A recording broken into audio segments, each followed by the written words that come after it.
right into it as we get going here live on this Friday. Billy, good morning. How are you?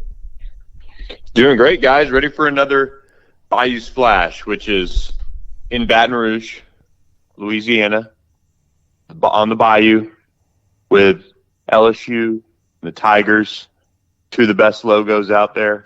Those are my best, doing my best Deshaun Foster impression. We were just talking about that, Billy. I mean, how brutal that was, man. I mean, look, that's not all completely on Deshaun Foster. He's got to wear a lot of it. But whoever the SID should be answering question is, I mean, he just looked totally unprepared. Yeah, poor guy. I mean, first one and probably just, I mean, clearly just. I don't know. Not good at all. All right, Bill, one thing that is good is this guest list this weekend for LSU. A lot of people talking about in our chat and throughout the recruiting world an RPM that you moved in the direction of LSU for a big-time prospect in Jonah Williams, who is going to be a part of this weekend's get-together for the Bayou Splash. Tell me what you've heard on Williams and what's the latest. Yeah, Jonah is somebody that five-star safety, number one safety in the country that Blake Baker has prioritized from the get-go since he got to LSU. His high school coach is Blake Baker's high school coach, and he's just been a huge priority for Blake Baker, similar to how DJ Pickett was a huge priority and is a huge priority for Corey Raymond. And LSU has kind of always felt like they were a little bit more in the mix than people gave them credit for, maybe from January to April. And then most everyone knew by then that LSU was right in the mix to land Jonah Williams. And for me, this has always been an LSU A&M battle. And Oregon gathered a lot of the buzz after an official visit earlier this summer. And some folks were thinking that maybe he ends up at Oregon. And look, it's been one of those recruiting cycles where kind of anything can happen with some of these high-end prospects, but I'm expecting this to come down to LSU and A&M, and some things that I heard last week between the kind of the alignment with Jay Johnson and Brian Kelly's programs and how they were both working to recruit the star baseball, football player who can also, revamp that safety room for LSU pretty quickly. We're coming together, both on and off the field, let's just say, and so there's still time for that to change with his decision coming August 24th. But I heard enough that I wanted to go ahead and make my prediction. And I felt like he could very well have picked LSU if he decided to shut things down, the day he announced he was moving up his decision timeline. So I've got a lot of good feelings just kind of talking to sources in Texas about LSU's chances to land Jonah Williams, and that's why I ultimately made the prediction.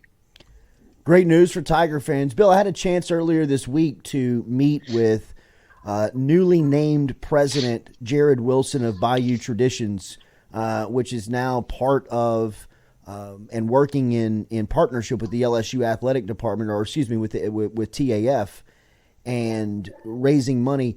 And I don't think that it's a coincidence here over the last couple of weeks that LSU has been on a heater, whether it's DJ Pickett, whether it's Derek Meadows, whether it's a couple of these defensive linemen like Brandon Brown, Damian Shanklin, or Zion Williams, that it feels like LSU is getting organized from these conversations. They've always had great relationship builders on staff. They've got the history of putting guys into the league.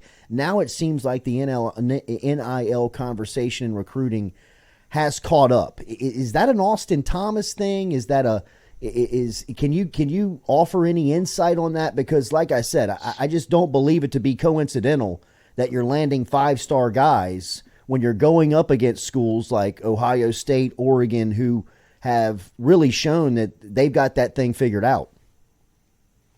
No, I completely agree with you. I think LSU has been able to do such a good job of circling the wagons. That's the first thing that had to happen is the faith had to be restored a little bit in recruiting and going into battles and using NIL appropriately and how you get that done. And I think it took a minute when Austin Thomas got here, a few months ago still, to get that sorted out. and there are a lot of cooks in the kitchen when there's no head chef around that can just change how things are working. But they got that aligned, and then the biggest thing is that Bayou Traditions is now going to have this partnership with TAF where people can earn points, TAF points, for donating to that extra arm of TAF that now feeds into Bayou Traditions. So people have always wondered where they can support NIL and it really be trusted. And with TAF getting involved, there's certainly that aspect now. And I also think I talked with Brian Kelly about this and Austin Thomas and the story that dropped last week about how the pitch has changed for prospects as well at LSU. And they feel like, and prospects have said this, that they have one of the better, if not the best NIL pitch that they heard throughout the recruiting process this summer. And it's all looking ahead to rev share and how you can earn more and more depending on certain things that, how they're able to draw that up within the rules, I guess. So that was a big change as well. So being able to raise funds and get to that base that trusts TAF, and then you can utilize the funds that are raised through that, and then you can also point to the pitch and just how they revamp that to work better within the world of NIL and where it stands right now. Yeah, it seems like LSU is rolling right now from a recruiting standpoint and feeling like they've got all of their conversations aligned. Let's get back to the Splash this weekend and maybe some guys that could be on watch here. Another guy that seems like they're high, that is high on LSU's board, is a Michigan commit in Philip Wright, a Destrehan product, who his teammate Jace Thomas, the safety, just committed recently to LSU. He's going to be in town this weekend. What's the push on Wright? Yeah, it's exactly that. A big push for LSU to land Philip Wright, and they could really round out this wide receiver core very well, in my opinion, with Philip Wright, who's a really, really fast wide receiver. He ran multiple sub-11 100-meter times, and Michigan was on him, and they were pushing for him and recruiting him, and they really were the way out in front of Philip Wright. And LSU had offered, I want to say, in the fall, and there just wasn't enough production for them to go maybe all in. And then he had a strong off season and really put it together. And I think that's where you saw them turn the heat back up, as well as, missing on some prospects, Decorium Moore decommitting and things like that. But Philip Wright is a very, very fast wide receiver. So LSU's had some luck at Destrehan, and they have Jace Thomas committed, like you said, and Jabari Mack, next cycle 2026 standout is there as well. So they can continue to build on the inroads, and for LSU to get him right on campus right after he committed to Michigan, I think that's a good sign for how this is trending. Jamie French is in town. Where do the Tigers stand with him? Yeah, Jamie French is an interesting one. We've seen since his Alabama decommitment, probably 5 different schools kind of trend for him, whether it be Miami, whether it be Texas, whether it be Ohio State earlier this year. There was multiple players in this recruitment that were feeling good at certain time points, but LSU is going to get him on campus, and then Miami gets him on campus Saturday and Sunday, from what he told us. So he's going to make his return to those 2 schools that he took official visits to earlier this summer. Texas has also heavily been involved. Tennessee hosted him for an official visit. This one is going to be very interesting. He has a decision date coming up here soon on August 30th. So he'll sit down with his family and announce his decision on his mother's birthday, which is going to be special. And one of these 2 schools, LSU and Miami, has an opportunity to maybe knock Texas off as far as being the leader in this recruitment, or the perceived leader in this recruitment. Again, this has been a cycle where so many prospects have, more than usual it seems, have been able to create a little misdirection, a little bit of intrigue, capitalize it. I mean, we saw it with C.J. Wiley, who LSU was on, DeCorey Moore. When you're down to a Final Three, isn't that surprising to see him go anywhere, and he has ties to Oregon, but still Texas was kind of counting on him. But it's been an interesting offseason of recruiting for some of these elite guys. So LSU's got an opportunity this weekend, and that's what you want. Last chance before the deadline to make a move. Bill, one of the names that has really jumped up the recruiting board and has been on fire the last couple of weeks is a guy named Mike Tyler out of South Carolina, and LSU seems to be trending for Tyler. Where does LSU stand, and what can you tell me about the prospect?